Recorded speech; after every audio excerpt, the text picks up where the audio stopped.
Continuing with the Ghent Altarpiece, this is a very large and complex polyptych.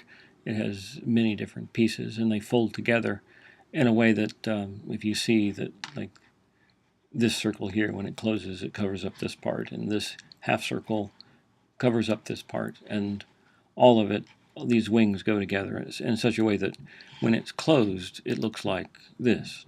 And this is the way you would see it in the church in Ghent on the regular days of the week in the church, and when they had a special event, when they had feast days, when they had on Sundays, on holy days, they would show the inside. And notice that, just go back again, when you open it up, there's lots of pretty colors and bright colors on the inside, and then duller colors on the outside. So you can see the difference in the specialness on those days. This is by Jan VanEyck, and let's look at the different things that in relationship to things we've already seen. Compared to the Marodi Altarpiece by Robert Campen, it has several features. It has a Annunciation here, and it has donors, and it has a view of a town in the background through the windows, and it has a room where these things occur in. Actually, if you compare the angel and the Mary, they're very similar to one another. Just the fabric, the way the fabric is painted, the way the way it falls to the ground, except for the fact that it's a little bit lower in chroma. Here, though, they have different panels representing different things, so that it's not composed the same. The donor is not looking into the room; seems to be, down here in the lower left, kind of maybe looking up at the vision up there, and this donor, the wife, looking up. And these two niches here that have a statuary in it. That looks like St. Christopher is one of them. I don't know what the other one is, but they look like the same sort of statues that Klaus Schluter would make. The depth of the carving, the expressive folds of the cloth, where you don't see the figure underneath very much, but there's very voluminous folds and things, lots of dramatic and dynamic shapes and things that this makes, that all the fabric makes, is very much like the Schluter stuff. Notice that it's the way it's depicted is it's made to look, and it's painted in dark and light, and in grisaille. It's just taking black and white and mixing them together. And when you want lighter, you put more white. And when you want darker, you put more black, and just shades of gray. But this is the way the whole thing is painted.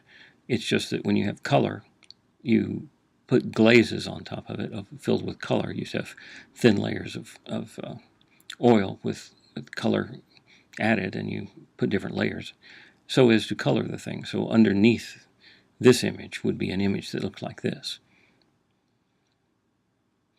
That's one of the things you can do with oil. It's a lot easier to model in dark and light, and then add color on top, rather than modeling in the color. The room, let's look up closer. The room that it takes place in, up at the Annunciation, it's a little more stark compared to the Marodi Altarpiece. It's not a living room. It seems like an upper room in a building. You can see out a window where you're looking kind of down at a town. So we're up high, in a higher floor. It has a grid on the floor, maybe tiles of some kind, and it seems, pretty accurate in terms of one-point perspective. Though he wasn't yet aware of it. I don't think he ever did a picture that was in one-point perspective. He didn't. It hadn't come yet to the north. But comparatively, it's not like a living room filled with all sorts of stuff. It's a big empty room Gabriel on this side and Mary on this side, each one composed within a rectangle, not as well composed as a whole unit. It's as if he had this space to fill, and he filled it, each panel, as if it were an independent unit. And it looks a little odd when you look at the entire room and how much distance there is between Gabriel and Mary. The words that Gabriel is saying here, written in gold letters here, you see that Mary's response. And notice, as I talked about before, the different parts of the Annunciation story. This is the acceptance part where she says, "Behold the handmaid of God." And it's written upside down, going right to left, which is the way you would need to write it if you wanted the words to come out going from her to Gabriel. They need to be upside down. This niche with a vessel in it and a pan, I guess, is water, and this is a place with a towel you can wash your hands. And the Marodi Altarpiece also had a very similar thing, but looking at it in comparison, this one looks like the point of view that you see this is consistent with the point of view with everything else in the room. Everything in the room looks observed accurately in terms of its perspective. It's an intuitive perspective.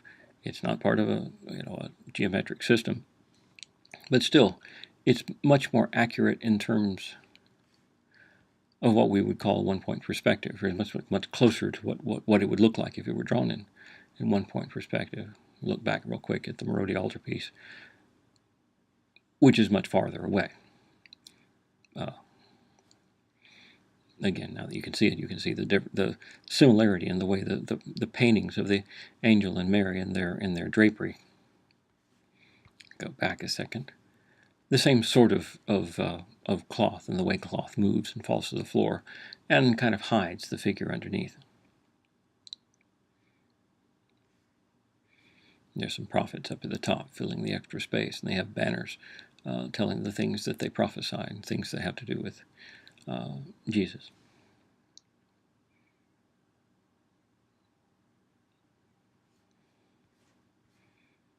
Nicely muted colors. I mean, it looks very composed in terms of its tonality and its saturation. It's keyed properly, I guess you could say. The thing that pops out is the redness of the robes for the donors. I don't have the closest picture you can get for this donor's face, but even here you can tell it looks like an individual. It looks like an actual person that's being represented with all of his characteristics, his baldness, the jowls, everything, not idealized. And the wife, also a middle-aged woman, she has these features. It probably looks exactly like the woman, and that's what they were paying for. They wanted to look exactly like they actually looked, as a recording of the truth of that. When you open it up, you get the same level of detail, but greater color and greater richness, more sparkle and treasure-looking things. You see God the Father enthroned, holding a staff or holding a scepter made of crystal, and everything's made of gold, and there's just jewels everywhere. And I'll show you some really close-up pictures. It's amazing in terms of the level of detail. These top three pictures all are one space. You can see a grid on the floor representing, I guess, tiles, and the figure of Mary and the figure of John the Baptist on either side. And they have arches above their heads with words explaining who they are. And God the Father is making a blessing gesture. At his feet is a crown, an earthly crown, and on his head is more of an ecclesiastical kind of crown. These are flanked by music-playing angels, and the angels are playing. The one on the right side are playing some elaborate pieces of musical instrument. It looks like an organ of some kind, probably a contemporary one, and it looks like it's observed from an actual one. There's a lyre and a lute kind of instrument, and then a choir on the left side with a lectern and books with the with the words printed in it so that they could read it. And all of the faces, I'll show you close-ups of those. And the theme here is that everything is observed from reality and copied from reality as close as Jan van Eyck could do. Then on the outside you have Adam and Eve. Adam on this side with the Cain and Abel story on the left here, the rest of the Cain and Abel story on the right, and Eve. On the bottom is one continuous space. It's called the Adoration of the Lamb, and you see a large crowd of people, ecclesiastical people, soldiers, saints, all these people all around and looking at the center, which has an altar, angels kneeling around it, and the Lamb of God, called the Agnus Dei.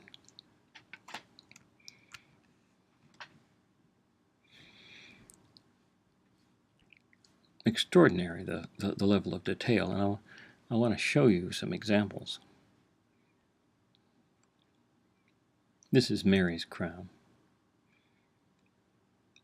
Every jewel has a sparkle in it. It's just encrusted with jewels. These are pearls, I guess. Flowers sticking on it.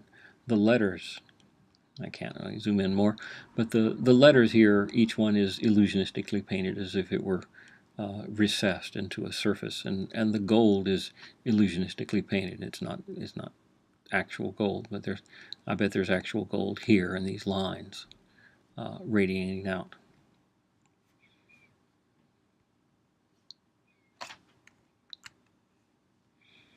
Again, gold encrusted with jewels everywhere. Patterns like this kind of pattern that's repeated over and over, and each one with an infinite amount of detail and little stuff everywhere. The arches behind his head are illusionistically painted as if it were, I guess you call them archivolts in architecture. There's recessed, concentric, semicircular arches. And each one has moldings, architectural moldings, I guess you would say, and the lighting on them is consistent with what you would expect. There's a shadow here from a light source in the upper right. The face is an idealized face, a Christ-like face. The eyes aren't exactly looking straight out at you, but look at something like this hand. It looks absolutely photographic. Every little crease, every line in the hand, the tonality, the shadow cast by this finger, all observed from nature and just seems to be perfect in every way. The treasure aspect of it, I mentioned before about how when a patron pays for an altarpiece in the past, they used to specify how much money was to be spent on blues and gold because those were very expensive, and he was showing off his wealth and in those things. But in a case like this, what he's showing off is the skill of the artist, and this artist is more skillful than anybody before him in terms of representing the real world and observing nature. Here's the middle scene. We can look some closer at the Lamb of God, the angels around in a circle. They have the objects from the Passion, the cross and the crown of thorns, the spear, the pillar with I think there's the whip there, and the lamb is a symbolic aspect of, it's called the Agnus Dei, the blood going into a chalice, and then there's the fountain of life down there.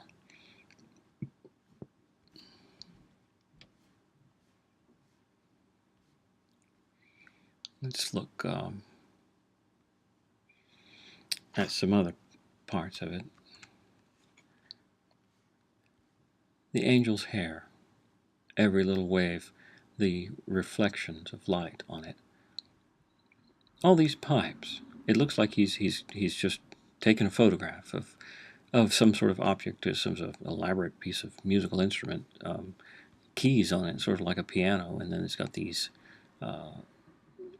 circular things with geometrical patterns inside it, similar to what you'd see in Celtic art. I don't know what the little device here, but I'm sure it is something that is part of this actual musical instrument. The material of these pipes looks like metal. It's very shiny. There's a stringed instrument down there, and you can see the actuals. You can count the strings. The soldiers, you see their armor, all the stuff, everything depicted accurately, as much as even down to the hoof prints in the mud, and the little glares, the little highlights within the hoof prints in the mud. The angels, I know they have kind of odd expressions on their face, but you can tell which ones are singing high notes and which ones are singing low notes. You can practically hear them. They're rendered so well. Look at the way the brocading, the gilt fabric that this first one in the front is wearing, and how light is affected by it. I mean, this is just amazingly accurate. I mean, at least believable in terms of its what you expect this to look like, so that it I mean, from my eyes, it looks so photographic as to be almost unbelievable, made by somebody that didn't have a camera to do this with. There's a lectern with the same sort of attention to detail in every surface that you see, filling every space with stuff is just the hallmark here. It just becomes ridiculous after a while, taking account into everything that you see, because it goes on and on and on. The light, the shadows cast by these little bits of ornament on this crown, it just seems impossible. Here's the Lamb of God. You can see the lettering on it. Ecce is behold, Agnus Dei is Lamb of God, who takes away the sins of the world.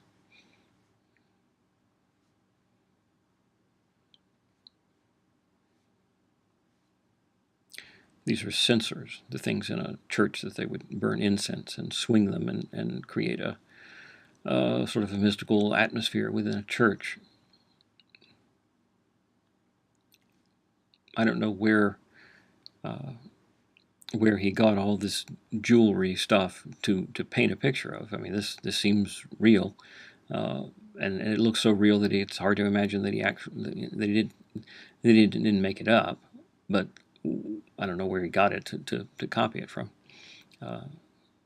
Looking at this, you can see the lines that he used to give the illusion of gold, and it takes a lot of skill to give the illusion of gold without actually using gold, but it reflects light, in a mirror-like way, and kind of difficult to reproduce.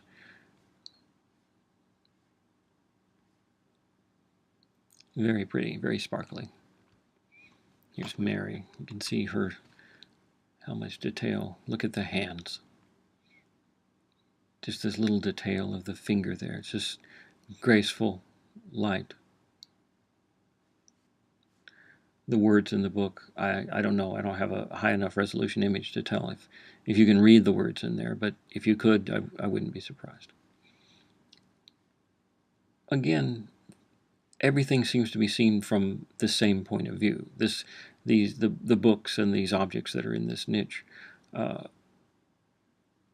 foreshortened in exactly the right way that you would expect if you were seeing this from the point of view that this room is seen from. So I don't know how you do that, other than with a camera. So unless he had some sort of a camera-like device, then he was magical in his ability to reproduce the world. I can show you a few more. These are the saints, I guess, on the left side of the picture. Each one individualized. Just a wide variety of facial types and looks and clothes, just to give variety. And the foliage in the background, he's painted every leaf, and the shadows within the leaves, and the shadows of leaves upon leaves, birds flying in the air. Look at the clouds. Here you can get an idea of what atmospheric perspective looks like. It happens that when you know, it's different from linear perspective, because atmospheric perspective is when you give the illusion of something's far away by making it lighter and bluer, and that's what happens when you see things very far away, many miles away. It's just, you can see it really well in the Smoky Mountains when you see every layer as you go back into space is lighter and bluer.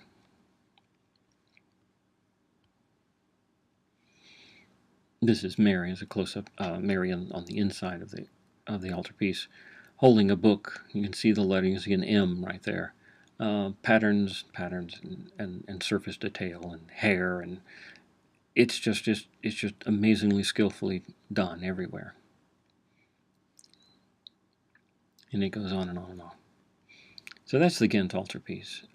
If you were comparing this to another work that has a similar subject to someone else, then the main takeaway is that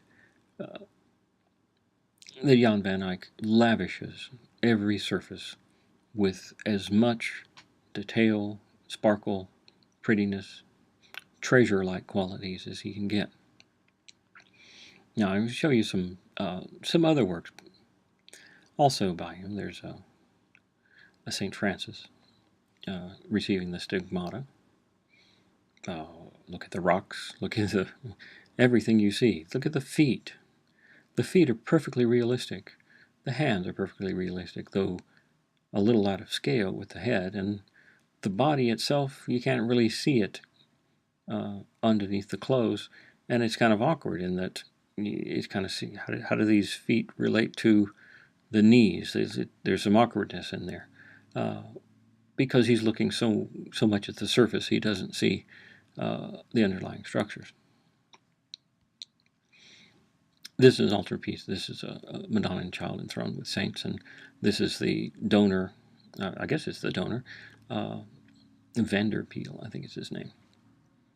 He's a canon, I guess. Look at his. Well, I have a detail of him, but look, is a man who's holding glasses. I mean, glasses are relatively new, but there's a detail in this that was pointed out by David Hockney is one of those things, that it's very difficult to do with your eyes, but easier to do with some sort of projected image, like you get from light coming through a lens and projecting or reflecting off of a curved mirror. Is it has something to do with the reflections off of armor. Armor is when we have metal like this, it shines, and when you look at it, the shine, it has a place where the light hits and gives you a reflection like this, and if you move your head, it changes, and it's a difficult thing to paint, and others have painted them, and then you can't see the metal. It's not done nearly as skillfully as this, and this is one of those things that, and evidence that he used some sort of optical device to get the at least this surface of the metal, but the person himself, this is I believe it's St. George, no, it might not be, I'm not sure. Now that I look at him, he doesn't have his dragon, but it's a saint in armor. Look at the shape, the size of his hand, and his face, and the relationship, and the whole pose. There's awkwardness there, and it's strange that there can be any awkwardness, given how photographic everything is. Otherwise, I mean, look at this carpet on the floor. This looks as precise a thing as you could get. With modern technology and laser printing of digital photographs, you couldn't get any better image of carpet than that. But here we have in the early 1400s, and and you have it. Someone has done it, and it seems impossible to be done in any other way than with some sort of optical device. Even so, there is awkwardness in some places, and that it must be that when he makes up a thing, he's so good at the surface detail, is almost sort of he can be forgiven for not getting everything exactly in the right place. And you can see the Canon Vanderbilt here. This level of detail is just it's hard to imagine. It's even greater than his own self-portrait. All these, you can see the veins under his skin. You can see all these lines around his face, and he's gone to great effort to individualize this person. Even the fact that his eyes aren't exactly meeting, he's a little bit, I guess, wall-eyed or something. You can tell that it wouldn't surprise me if an optometrist could look at the letters through these lenses and tell what prescription this is. Look at the shape of that ear. I mean, everything about it is observed reality.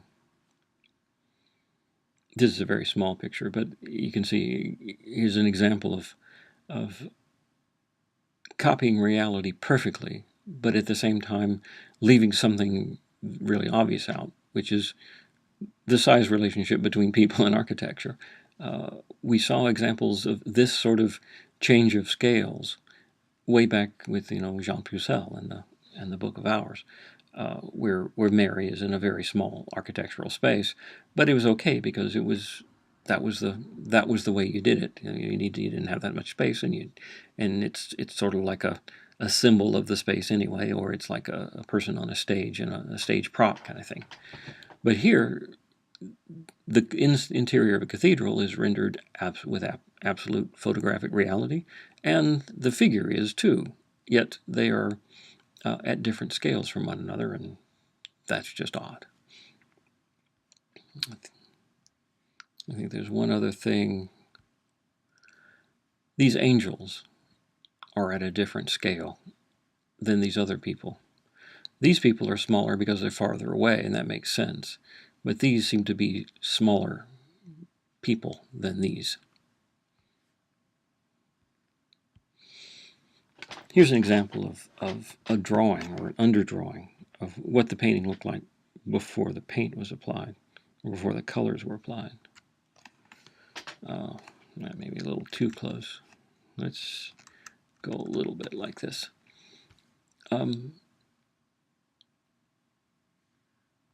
You can get an idea of what kind of work goes into something like this. So that's Jan van Eyck. Compared to the people who come after him,